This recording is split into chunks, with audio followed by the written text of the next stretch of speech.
Chapter 4. The Second Spirit. Scrooge woke up, opened his bed curtain, and looked around. He was ready to see anything, but when 1 o'clock struck, nothing happened. After a while, he saw a strong light in the next room. He got out of bed and went slowly to the door. Scrooge, said a voice. come in, Ebenezer. The room was his room, but it was different. On the walls there was some green holly with red berries, and mistletoe and ivy. In the fireplace was a great fire. On the floor there was a lot of food: turkey, goose, chicken, rabbit, pork and sausages, as well as mince pies, puddings, fruit, cakes, and hot punch.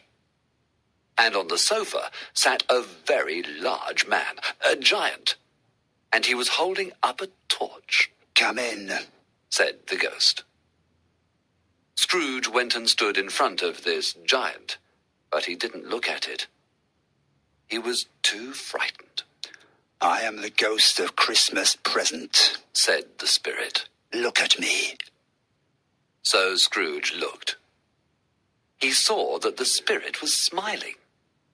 It had kind, gentle eyes. There was holly round its long, dark hair. Its face was young and happy. You have never seen anybody like me before, it said. Never. And you have never met any of my brothers? No. How many brothers have you got? More than 1,800.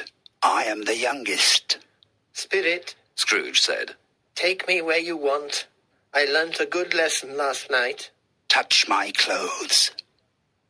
When Scrooge did this, the room disappeared, and he stood in the city streets on Christmas morning. There was a lot of snow. Some people were playing and throwing snowballs. Others were buying food in the shops. It was a busy, cheerful scene, and the bells were ringing.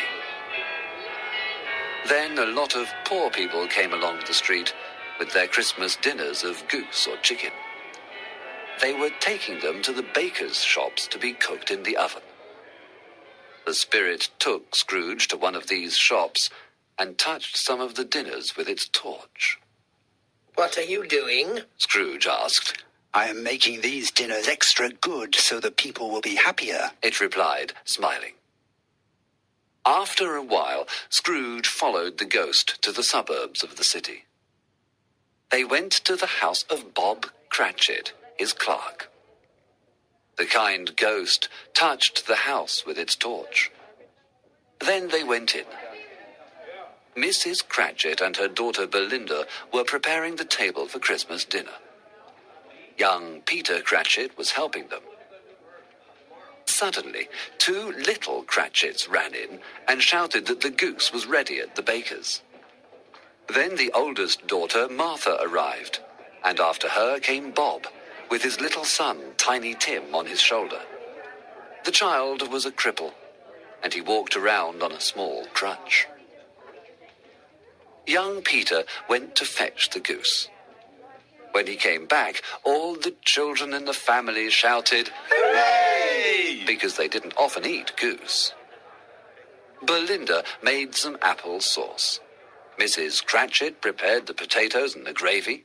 Martha put the hot plates on the table. Finally, everything was ready. When Mrs. Cratchit cut the goose, everybody cried, "Hooray!" again, and Tiny Tim hit the table with his knife. The goose was small, but they all said it was the best goose in the world, and ate every bit of it. Then Mrs. Cratchit brought in the Christmas pudding with brandy on it. She lit the brandy with a match, and when they were all eating, they said, "Oh, lovely pudding." What a wonder. Nobody said or thought that it was a very small pudding for a big family. After dinner, the Cratchits sat round the fire. They ate apples and oranges and hot chestnuts. Then Bob served some hot wine. "A Merry Christmas to us all," he said. "A Merry Christmas!" The family shouted. And God bless everyone, said Tiny Tim in his weak voice. He sat very near his father. Bob loved his son very much, and he held Tiny Tim's thin little hand. Will Tiny Tim live, Spirit? Scrooge asked. I see an empty chair, replied the ghost, and a small crutch, but not Tiny Tim. If the future does not change, the child will die. No, said Scrooge. Say he will live, kind Spirit. If the future is not changed, he will not see another Christmas.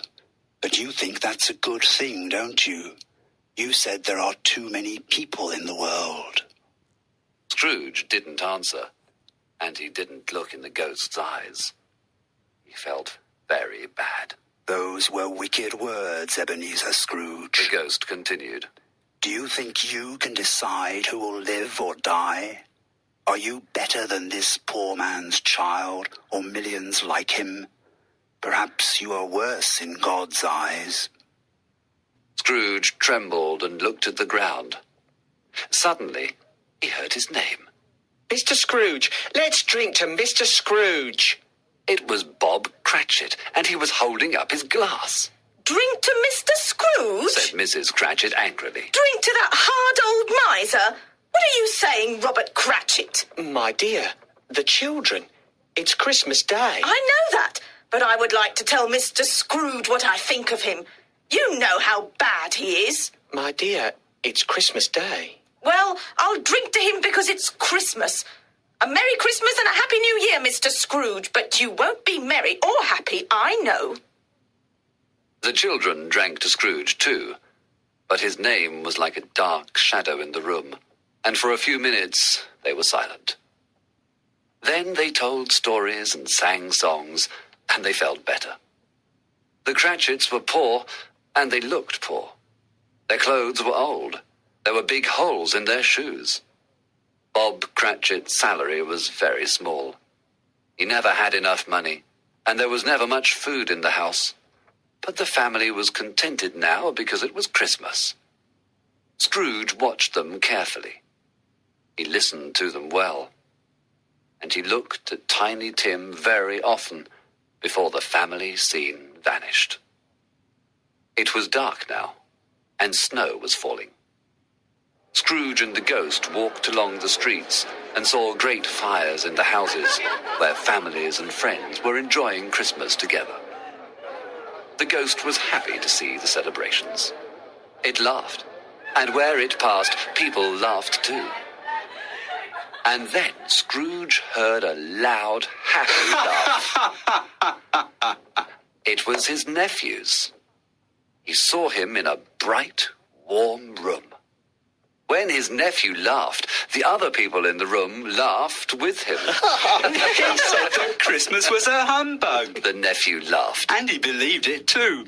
He's stupid and bad, Fred. Said his wife. Well, he's a strange man, and he isn't very happy. But he's very rich, Fred. Yes, my dear, but he doesn't do anything with his money.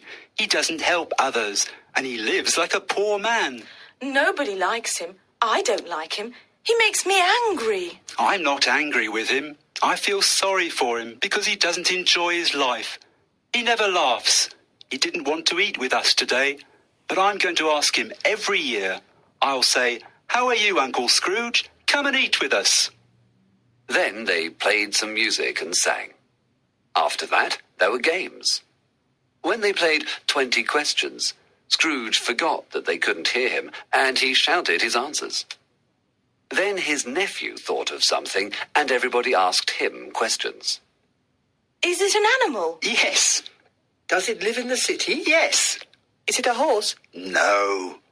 It wasn't a dog, a cat, or a pigeon. It made horrible noises.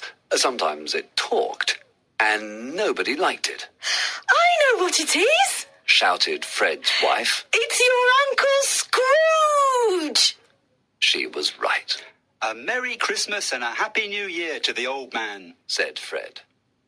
Scrooge wanted to say this to Fred, but the scene vanished, and he and the ghost travelled again.